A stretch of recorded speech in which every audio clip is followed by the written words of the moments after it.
ارواح الانبیاء یسکنون فیہا ارواح الانبیاء، جہاں انبیاء کی ارواح وہاں پر سکونت اختیار کرتی ہیں۔ یہ میرے شیخ الحدیث نے ذکر کیا، جملہ معترضہ کے طور پہ کہتا ہوں۔ آج کل ان لوگوں نے ایک طریقہ اختیار کیا ہے، ہمارے سپاہ صحابہ کے دوست ہمارے دوست ہیں، اور الحمدللہ اشاعت التوحید کے نوجوانوں نے سپاہ صحابہ کے مشن کے لیے جو قربانیاں دی ہیں، کوئی قوم اس کی مثال نہیں پیش کر سکتی۔ آپ کے اٹک کے لوگ گواہ ہیں، اور پوری دنیا میں حق نواز جھنگوی شہید رحمت اللہ علیہ کے مشن کو مانا اور مشن کی تبلیغ ہی اشاعت التوحید والوں نے کی ہے۔ اور ان للڑوں سے پوچھو، نہیں جی شیعہ کو کافر نہ کہو، کیوں بد ہضمی ہوندی ہے؟ یہ انداز نہیں ہے۔ ایک اور ہے، اس نے لکھا ہے، اب وہ بڑا دفاعی انداز ہے اس کا، میری اس سے ملاقات ہوئی ہے، میاں والی کا ہے، نام نہیں لوں گا، کتابیں لکھتا ہے، مصنف ہے۔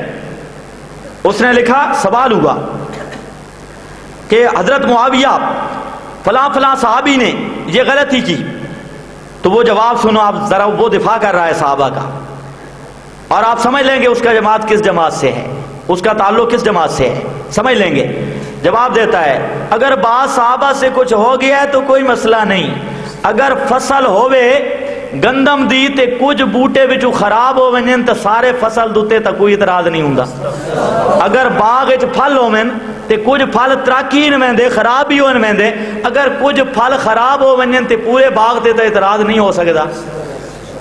ایمان نال دسو، اے رافضی دی کلام ہے یا سنی دی؟ نہ کھلواؤ زباں میری، بڑا اوکھا ہو سی مسئلہ۔ تمہیں شرم نہیں آئی؟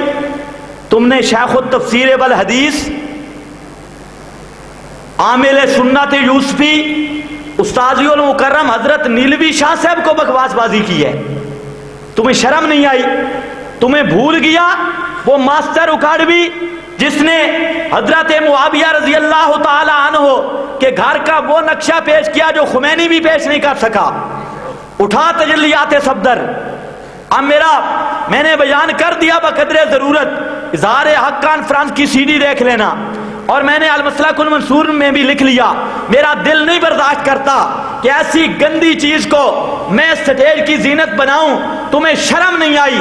اور سن، قاضی مظہر حسین نے لکھا، یادگار خطبات اٹھا کے دیکھنا، اس میں قاضی صاحب کہتے ہیں کہ حضرت عزیر دا کھوتا زندہ ہو سکتا ہے تے نبی زندہ نہیں ہو سکتے۔ شرم نہیں آئی؟ نہ مجھ سے باتیں کرواؤ، اپنی زبان کو بند رکھو، ہولڈ یور ٹنگ، ورنہ سر تلے تے اوپر ٹنگ، ہولڈ یور ٹنگ، حوصلے سے رہو۔ یہ مت سمجھو کیا اکابرین اشاعت التوحید کا دفاع کرنے والا کوئی نہیں۔ نیلوی شاہ صاحب کے آپ بھی روحانی فرزند موجود ہیں، اور ایسے آپ کو چنے چبائیں گے تیری نسلیں یاد رکھیں گی۔ اور قصور کیا کیا نیلوی شاہ صاحب نے؟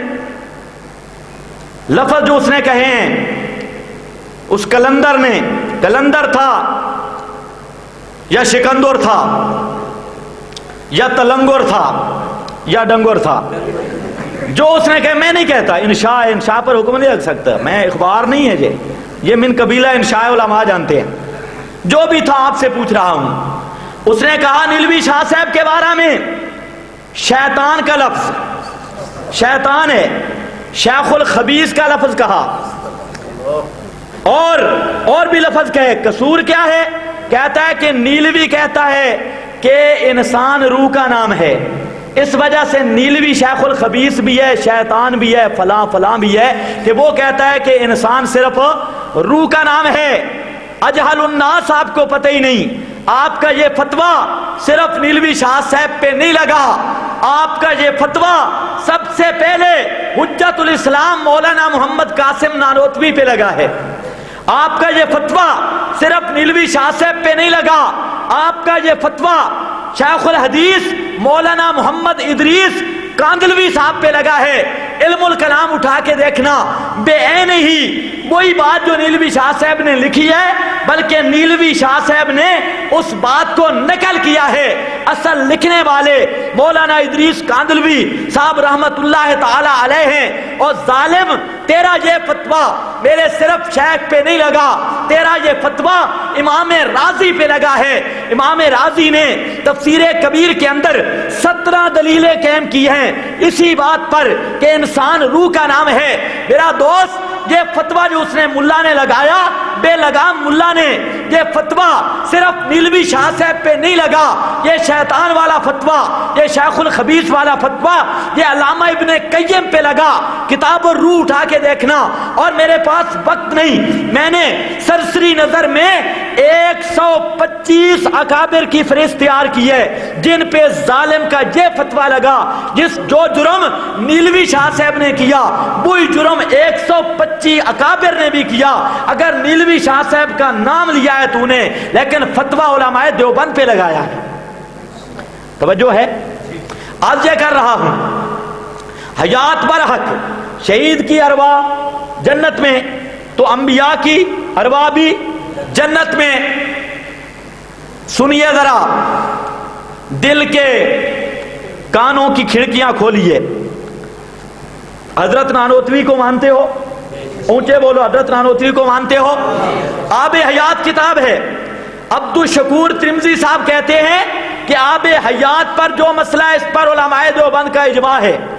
اور تیرے بقول یہ بھی بڑی عجیب گل ہے، مولوی صاحب آکھدا کہ اجماعت جڑی قوت قرآن چ نہیں، لفظ ہیں سلطان المناظرین، فاتح رافضیت، فاتح مماتیت، فاتح غیر مقلدیت، فاتح ہر شے، مناظرہ ایک نہیں کیتا، نہ رافضیوں سے نہ کسی اور سے۔ اور شیر اسلام میں آکے بہادری تو بھی تے نہ نس کے بنیا، اس واسطے وصف شجاعت تو تشبیہ ہو نہیں سکتی، پیچھے پھر کچھ اور وصف ہے، انہاں واقعی شعر ہے۔ وصف شجاعت جے نہیں ہو سکتا کہ ہوے بہادر تے نس کے جاوے۔ پنڈی گھیب دے ساتھی کچھ موجود ہو سن، توت کا علاقہ، پیروں کا علاقہ جہاں پر مواعظ بھی ڈرتے ہیں، کوئی ساتھی اب بھی موجود ہیں، وہ جلسے میں موجود تھے۔ وہاں پر 35 مولوی آئے، اور مولوی بھی وہ جن کے شرک کا مقابلہ ابو جہل بھی نہیں کر سکتا تھا۔ وہ مولوی آئے، مولوی سعید اسد آیا جو اپنے آپ کو بڑا دھر نٹ مناظر کہتا ہے اور ہر جگہ پہ ڈینگے مارتا ہے۔ 35 مولوی تھے، پیر سٹیج پر تھا، بقول ان کے 80% عوام ان کی تھی، مجمع ان کا تھا، اسلحہ ان کے پاس تھا۔ حملہ کر کے وہ آئے، اور یہ فقیر اسی حالت میں اللہ کے فضل سے سٹیج پہ بیٹھا رہا، اور سٹیج پہ ساتھ بٹھا کے سیڑھیاں دیکھو، ساتھ بٹھا کے پہنچائے۔ میں نے آیت پڑھی، قُلْ لَا أَقُولُ لَكُمْ عِنْدِي خَزَائِنُ اللَّهِ وَلَا أَعْلَمُ الْغَيْبَ۔ ملا جی، میں قرآن سنا رہا ہوں اللہ کے پیغمبر کے لیے، لا عالم الغیب، اگر ہمت ہے علم غیب کا لفظ ہو اللہ کے نبی کے لیے ثابت ہو، قرآن مقدس کی آیت پڑھ، ان النبی یعلم الغیب ان محمدً یعلم الغیب۔